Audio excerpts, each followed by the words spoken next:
जो मैटर है उस पर भी कल मेरी कलेक्टर साहब के साथ हमने बैठक रखे थे, तो उसमें मैंने उनसे बात किया है।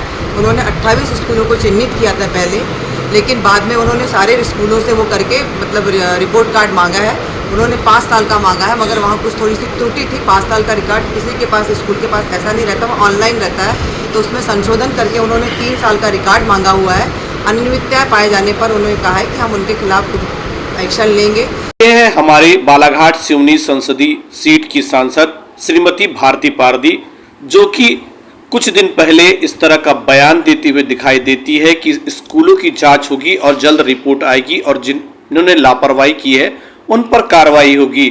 लेकिन इस बात को महीना नहीं, 1 महीना, 2 महीना, 2.5 महीना बीत गया, पर अब तक निजी स्कूलों को लेकर कोई रिपोर्ट नहीं आई। परिजन अब भी संशय की स्थिति में है, क्या उनके बच्चे सही स्कूलों में पढ़ रहे हैं।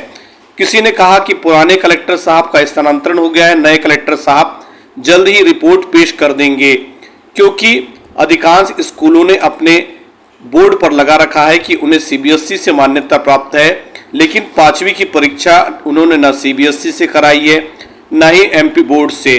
अब मामला पेच फंस गया है। उसके बाद अब स्कूल खामोश है और परिजन भी शांत है, क्योंकि उन्हें समझ नहीं आ रहा है कि आखिरकार प्रशासन का अगला कदम क्या होगा। इस मुद्दे पर सत्ता पक्ष खामोश है तो विपक्ष में हमेशा आवाज बुलंद करने वाली बालाघाट की विधायक भी खामोश है, जिस कारण जनता परेशान है कि आखिरकार होगा क्या।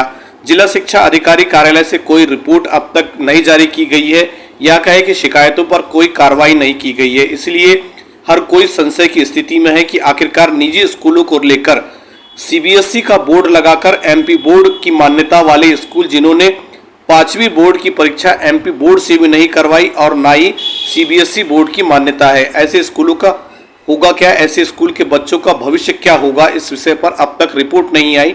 आखिरकार रिपोर्ट कब आएगी, हर किसी को इंतजार है।